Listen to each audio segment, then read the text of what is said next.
Good morning, Cincinnati. I'm Jenna Cisneros. Thanks for joining us. For the past 5 years, being a TV news reporter defined me. This tree came crashing down. I poured my heart and soul into this career, telling countless stories, some fun and others heartbreaking. Not only is an 8-year-old here fighting for his life, as you can see from these evidence markers over here, it had to have been a frightening night. Getting out of the industry came with much thought and bravery, leaving the career that I thought I'd do forever. Stay inside, grab your coffee like me. Guys, cheers. Send it back to you. Thank you, Florida girl. Yeah, we're glad you got your coffee. But hey, life changes, priorities shift, and I'm really excited for this next chapter. Hey, what's up guys? Welcome back to my channel. And if you're new to my channel, hi, my name is Jenna Cisneros. I used to be a TV news reporter. I quit my job and then started this YouTube channel. No, I do not do YouTube full time. This is totally like a side thing that I did in the months leading up to my new job, which I will explain later on in this video. But I have kind of avoided doing this video for quite some time, and I truthfully never thought the day I would be talking about quitting my dream job as a TV news reporter. But like I kind of touched on in the beginning of this, priorities do change, and I think I have finally narrowed down why I left the industry to 4 main points. So the first point being my career trajectories. When I took my first job out of college, it was at WIS-TV in Columbia, South Carolina, and that is I think a top 75 market. So if you don't know the TV lingo, market size determines how big your city is and how much you're gonna get paid. So think of New York, that is market number 1, and then think of a very small rural city that's gonna be in your markets 256 and above, whatever. So starting at a top 100 market was awesome straight out of college. It was yes, if you can get the top 100, you are checking the box, you're getting it. And I was so excited that I got that job, that when I got to that job, being the brand new kid, the only reporter hired straight out of school, or I wasn't even just a reporter, I was what we call an MMJ, a multimedia journalist, meaning I shot, I wrote, I edited, I did all my own live shots, and it was essentially doing 3 jobs. Not only was I writing my stuff, editing it, shooting it, I was also handling what my story of the day looked like on our website, and it was a lot of work for one person. And mind you, I was getting paid for one person's job. So I'll leave that there for a second because I'm gonna touch on the pay a little later in this video. But anyways, I was so excited and so grateful to be starting in this legacy station. It was the NBC affiliate in Columbia. Craig Melvin from the Today Show started at that station, and it was glorified to be the best of the best at that time, at least. And so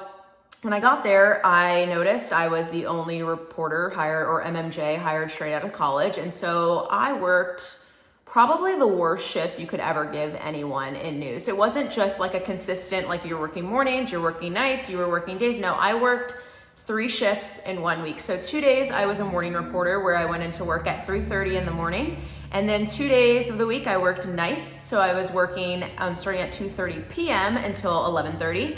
And then I worked weekends, and that shift was kind of whenever they needed me. It was awful. And at the time, I was so excited that I was a TV news reporter that I didn't care. I would show up whenever if they said jump, I would say how high. And I was also making little to no money. So put that all into perspective there. And I just dealt with it for 2 years. And I got very lucky. I got a great job after that in Cincinnati, Ohio, where I worked at Local 12 News. It's a CBS affiliate, and I love that station. And I signed as just a reporter, which was life-changing, truthfully. I did not have to do all the shooting and the editing. All I did was write my script, set up my interviews, and all of that. So that's a little bit of some TV knowledge for you guys as I talk about it in this vlog.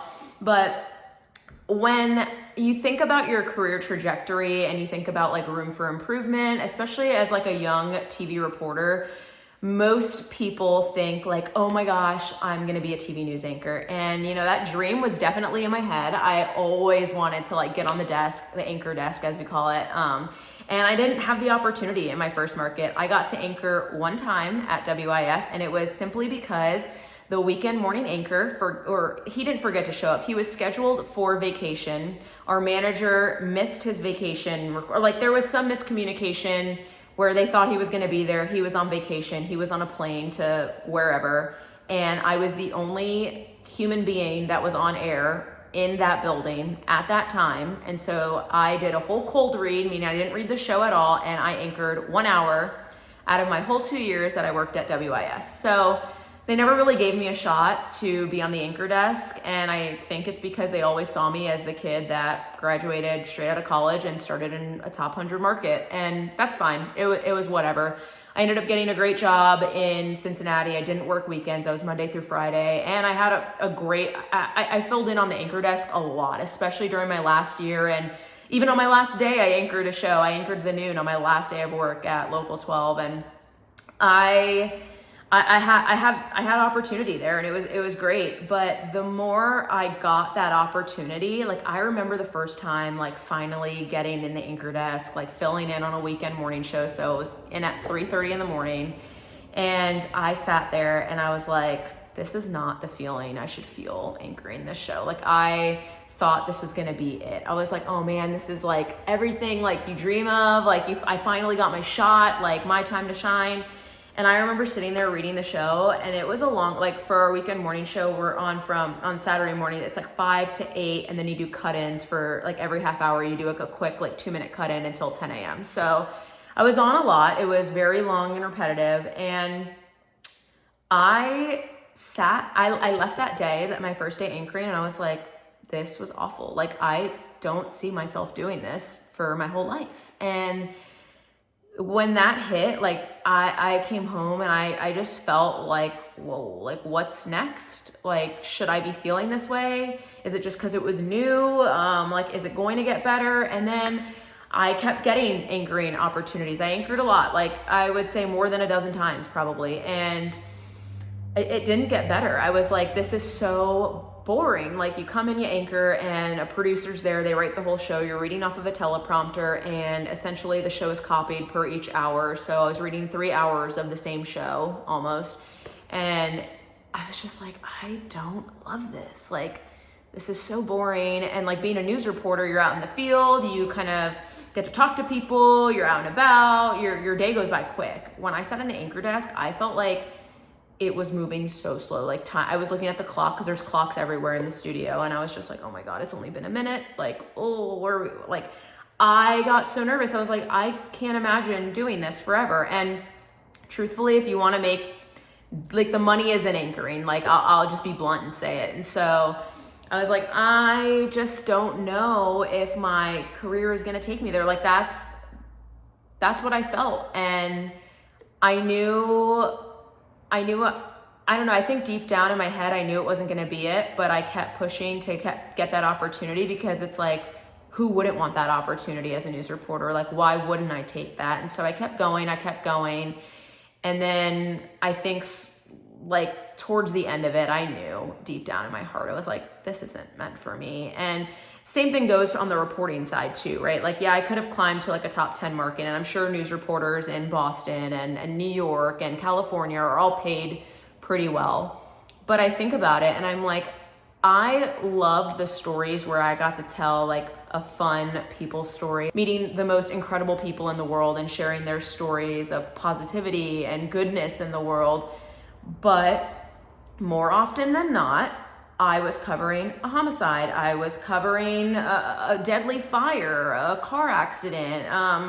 Like I can't even think of all the horribleness I've had to cover. I mean, the amount of crime scenes I've been on in my life is horrendous. And you feel for these people. Like I was doing that at least maybe twice a week. Like it was like another day, another homicide, let me go to it. And I don't know, like the good days just weren't outweighing the bad days. Like, I mean, and story-wise for me as a reporter. And when I think of that, I'm like, okay, like what else is there? You know, like, and when you keep doing this career for so long, you know, the yearly things happen again. So take it for instance in Cincinnati, like the big thing is the Reds parade, or you know, when the Bengals made the Super Bowl, or Oktoberfest, like there's these check marks. I mean, maybe not like the Bengals making the Super Bowl is a check mark, because that was like a very rare case that happened once, even though they did well last year. But anyways, like you kind of repeat these same big events and you kind of are doing the same thing over and over and over again, and it almost becomes inorganic on air. So like you're doing a live shot about the hype of Oktoberfest, which Oktoberfest in Cincinnati is one of the largest Oktoberfests aside from Munich, which is the main Oktoberfest. And so it's like, how many times can I say this story every year where I'm like truthfully so excited for it? And I don't know, it almost felt like I was faking it sometimes just to be like, yay, Oktoberfest. Like, I don't know. And that's just one example to give you. As the days went on and the more soul searching I did, I was like, I don't want to cover this story at city council or talk to this lawmaker or have to read this whole long piece of information and dumb it down to a minute and like make sense of it. And I don't even really understand it. And it was just so mentally taxing some days, truthfully. And you never knew what day was gonna suck and what day was gonna be amazing. And don't get me wrong, I had my fair share of amazing days. And like, those are core memories I will hold with me forever. But thinking back to some of like my hardest days, I'm like, I don't want that stress. I simply do not want that stress. And when I think of my career trajectory, like 10 years from now, I'm like, I don't want to feel that way when I come home from work, as in like some of my worst days. And that leads me into point number 2, working holidays and working bad hours. I was just talking about the career trajectory, and not only like a career trajectory, I'm talking about my personal life too. I know I don't know how many years, but like I know I want to be a mom, and I know Jack and I want to have kids. And when I think about all the Christmases I've worked, all the Thanksgivings I've worked, I am not willing anymore, like point blank, period. And don't get me wrong, I understand a holiday is just a day, and I understand there are countless people that work holidays, but I don't want to be one of those people. After working Christmases and Thanksgivings and I don't know, all those holidays, and my family's huge. I come from a huge Italian family, and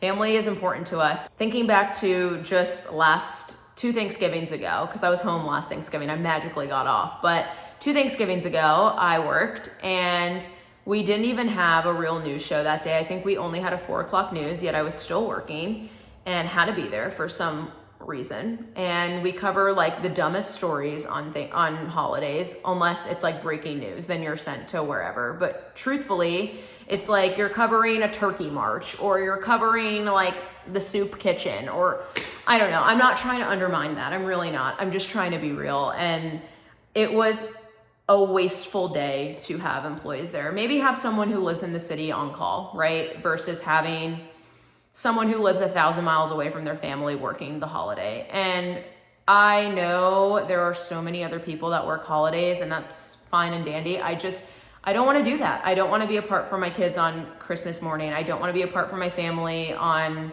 Thanksgiving. Like, I'm talking future wise. And I've realized that, and I wanted to move on to a job that was 9 to 5.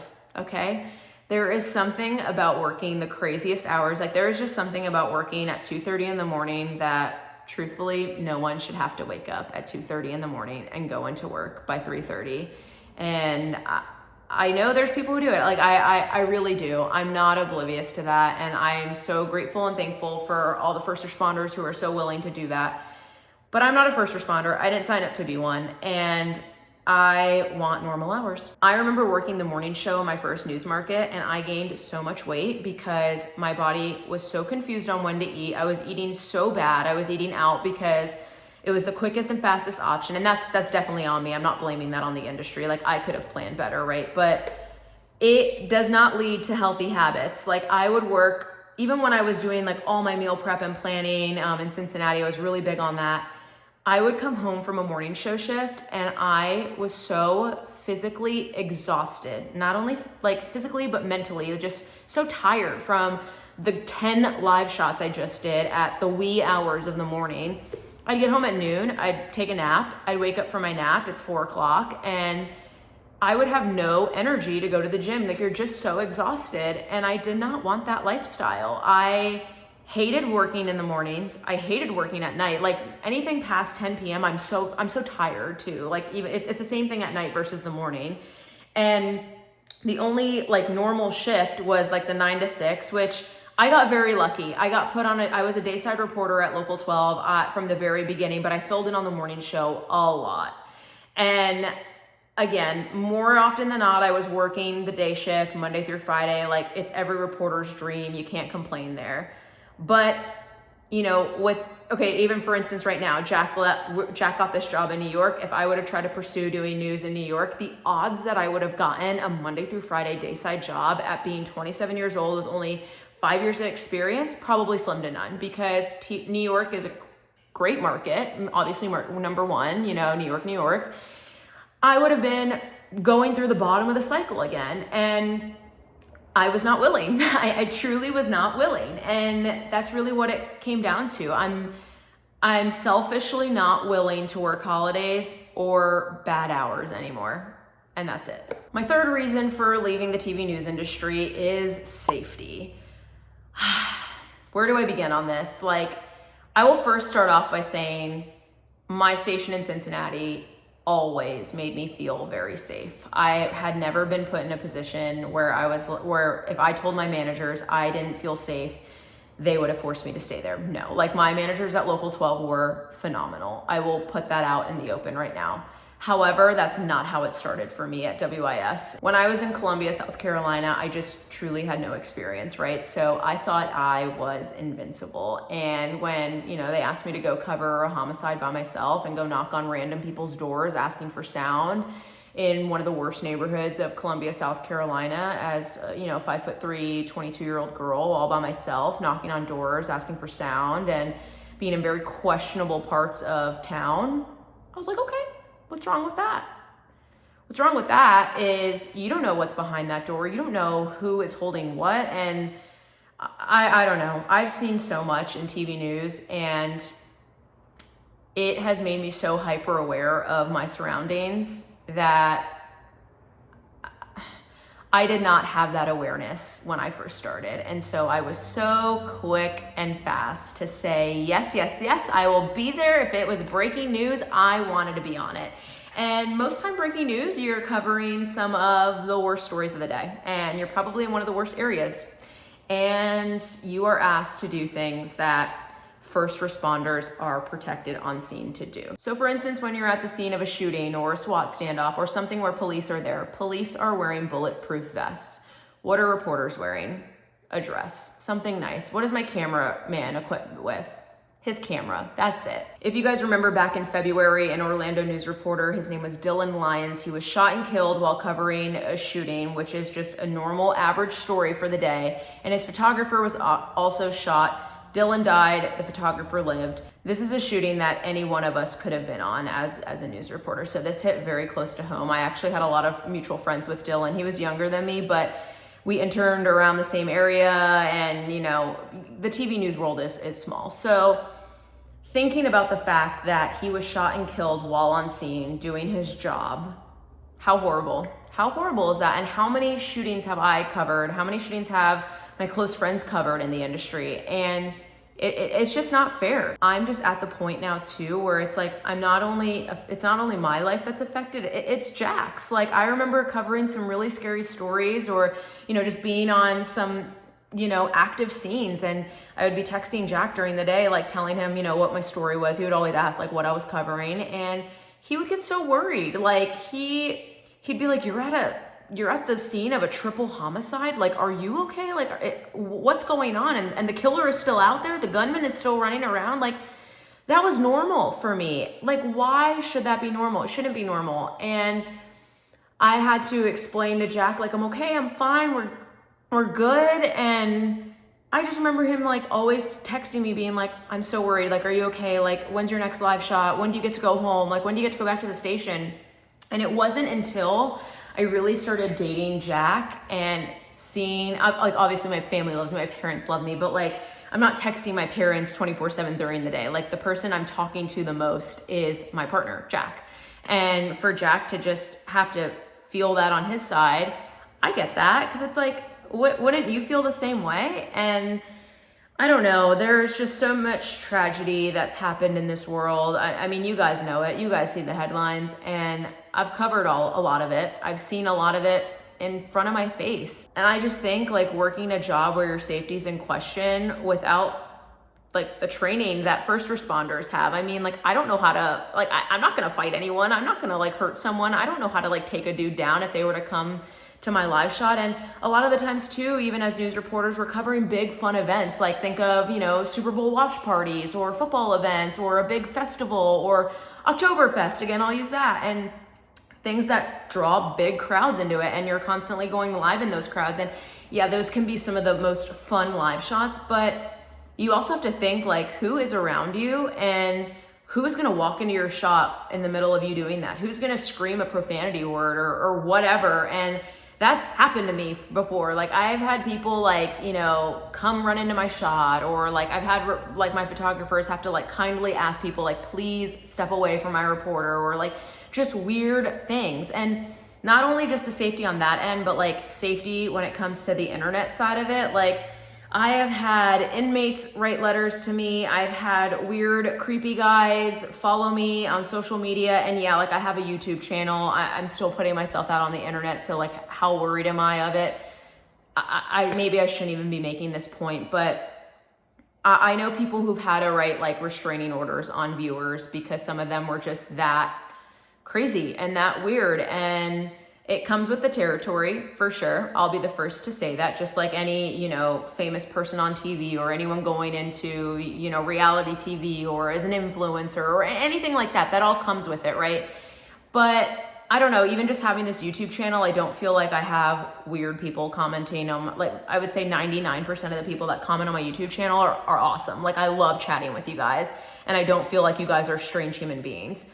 But then there's that 1% that you're always gonna have, like the weird person who is like, send me a picture of your feet or whatever. And I've had some disgusting messages, truthfully. Ask Jack, he would gladly make a list for you guys. But I don't know, safety is a very hot topic in the industry. And, you know, I just wanted, the more I thought about it, I'm like, I just wanna work a job where I go into work and I don't have to deal with maybe being at the scene, one of the worst horrific scenes of the day. You know, like I just want a normal 9 to 5. And that's really what I kind of got to. So my last point on this is pay. Money isn't everything, of course, like you want to be happy in what you do. But even when I left my last news station, I went in with 2 years of experience and they offered me X amount of dollars. When I left, I would have had 5 years of experience, right? And they wanted to give me a 2% raise. And I was already making like not a lot of money. And again, it's not everything, but it's something. And I want to be able to provide, you know, for my future children and give them what my parents gave me or Jack's parents gave him. And not that we didn't have to work hard. I mean, I think Jack and I both worked incredibly hard for where we're at today. But thinking of the salary that I was on, I'm like, I don't see how people like feasibly can do that. Like, I know I always wanted to work, and of course I'd be in a dual income house with Jack, but I'm not asking for $1 million. I'm asking for money to enjoy life, save money, provide for children, family, whatever, and be able to afford the $5 Starbucks drink if I want. By no means was I in debt, or by no means could I not put food on my table or rent an apartment. I definitely was okay there. But when you think of the pay and you think of your future, like I wanted more. And that's really all I'm gonna say on it. I'm not gonna go and put my numbers on here and explain like this to the cent of what I was getting as a reporter. If you do enough research, I'm sure you guys can find it. But I think it just all led into like a big point here of like, is this career actually serving me? There were so many things that I would think about, especially towards the last year and a half of my time at Local 12. I was just like, why am I doing this? Like, why am I still doing this job? Like, sometimes I'd go to work and I'd be like, oh my God, is this day over? And I would never want to like make someone's day bad because I was just like feeling that way, or nor would I not give 110% every day. Like I still think like even on my last day, I was still smiling and laughing and having so much fun because I worked with some great humans, I will say that. And I loved hearing people's stories up until the very last day I worked there. I still love hearing people's stories. But the main question is, was I doing this career for me, or was I doing it to please others? And what I mean by that is, I remember when I would introduce myself to someone new and I would say, hey, my name's Jenna. And they're like, what do you do? And I'm like, oh, I'm a TV news reporter. They would be like, whoa, that is the coolest thing in the world. Like, are you really on TV? Oh my God, like, how do you do that? Like, does someone do your hair? Like this, I've heard everything. And, you know, for a while, I loved that I worked the quote unquote coolest job ever. And it was such a conversation starter. And even just with my parents, I would see them saying, they would tell everyone like, oh my God, my daughter's a TV news reporter, or even Jack, like he'd be like, yeah, my girlfriend's a TV news reporter. Like I started catching on to the fact that people were associating me as being a TV news reporter and not just for me. Like, am I defined by a career? And again, I put that on myself, right? I chose to go into TV news and, you know, that may come with the territory, but I was so tired of like letting this career define me. And, you know, I was really worried when I kind of made up my mind before I had told my parents that, hey, I'm leaving the industry. Like, I'm going to do something else. And they were like, well, what are you going to do? And I'm like, I don't know, but it's not going to be this. And I remember being so nervous telling them that because forever, like I said, since I was 4, like that was my dream. And yeah, they were really supportive, but I knew they were like, the first thing I think it was my mom who said this to me. She was like, but why are you quitting? You're so good at what you do. And yeah, I might be good. I was decent at the job. I wasn't bad. I got my stuff in on time. I was a solid news reporter. But at the end of the day, is that worth coming home and being mentally exhausted, potentially being in one of the most scariest situations during the day, and on top of that, making little compensation for it? No, it wasn't. And I think I got to the point where I was just done. Like, I wanted more for myself. I wanted a less stressful job. I wanted more time at home and not having to stress out about, you know, oh my God, the elections are coming up. This is going to be like team coverage, or, you know, when the snow comes or a hurricane comes, you know, don't even get me started on weather coverage. I mean, that's a whole nother ordeal. And it's like, is it worth it? Like, when we're telling everyone to stay home because of a blizzard, and yet I'm asked to be in the thick of it, telling people, this is the conditions of what it looks like out here. Make sure you stay home, while I'm the one sitting outside with a microphone in hand, freezing my butt off or being blown away in the middle of a hurricane. I mean, I have covered almost every natural disaster, and every single time I'm in these positions, I ask myself, why am I telling people to stay inside and I'm outside? Doesn't make sense to me. That, like, it never made sense to me. I get it, we have to show people the conditions. I get it, it's part of the job, but is it worth risking our safety to be outside, showing the elements and the conditions while people are sitting inside? And I don't know. I think at the end of the day, I was just done. And I don't know how else to put it, but I think this career just stopped serving me in the way that I wanted it to. And I don't know. I don't even know if I'm in my dream career now, right? Like, I ended up getting a great job at an amazing jewelry store that I love. And I'm now working as the director of social media and marketing for them. And I have so much creative freedom. I work normal hours. I have, you know, I come home, I'm not exhausted. I can go to the gym. I'm not mentally fatigued for the day. I'm not working the craziest hours you can ever think about. I don't ever feel like I'm in danger. And I don't know. I can't say I have it all written for the future, but where I'm at right now, I'm in a very good spot and I'm very happy with the decision I made. And I think it took, you know, there was definitely that gap of time where I was like, when I quit my job as a TV news reporter, I cried in Jack's bed that night. I remember it was February 28th. I packed up my stuff. I left. We put it in a storage unit. I was in bed with him that night. It was probably 10 o'clock. And I was sobbing. I was like, did I just make the biggest mistake of my life? I didn't.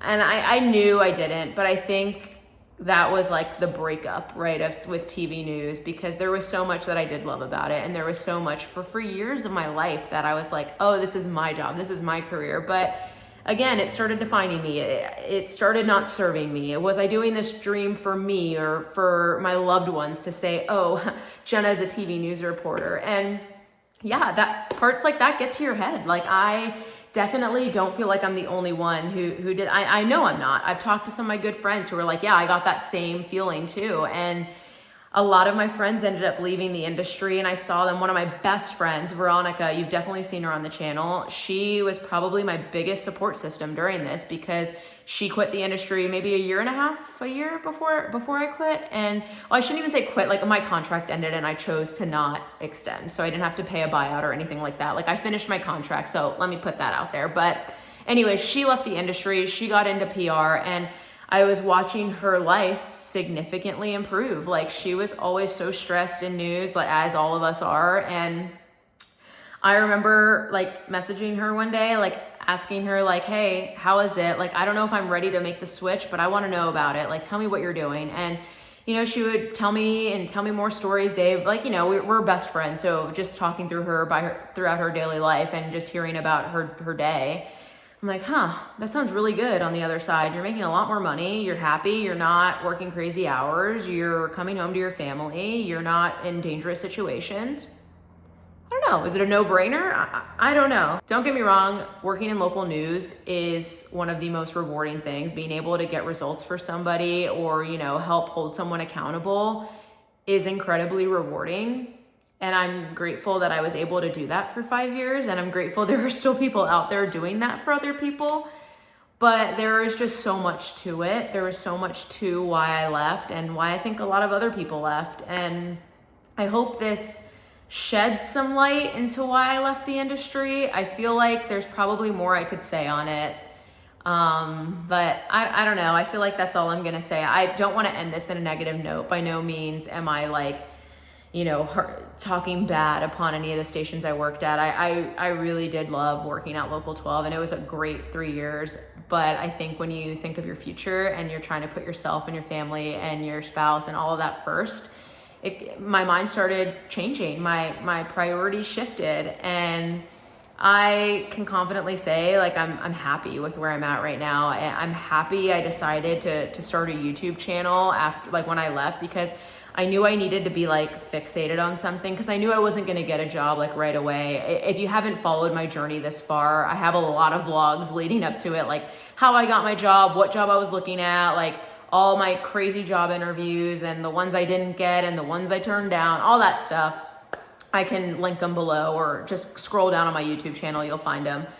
But I remember like thinking to myself, I need to stay busy somehow. And so I started YouTube. My good friend Clancy did it. And so I was always on her YouTube channel, like every now and then for the past year or so. And that's how I met a lot of you guys. And that's how a lot of you guys follow me, is through her. But I was like, let me try it. Like, it's something to do, and it gives me that creative freedom. And it's truly filled the void of, you know, being on air and, you know, having the ability to share stories. I feel like I get to do that on YouTube. It may not be other people's stories, it may be more my story, but you know, who knows where this YouTube channel is going to take me. I'm really excited to continue it. I've had a lot of you guys write such nice comments like, please don't give up the channel when you get a job. And I'm definitely not giving it up. I'm definitely going to keep going.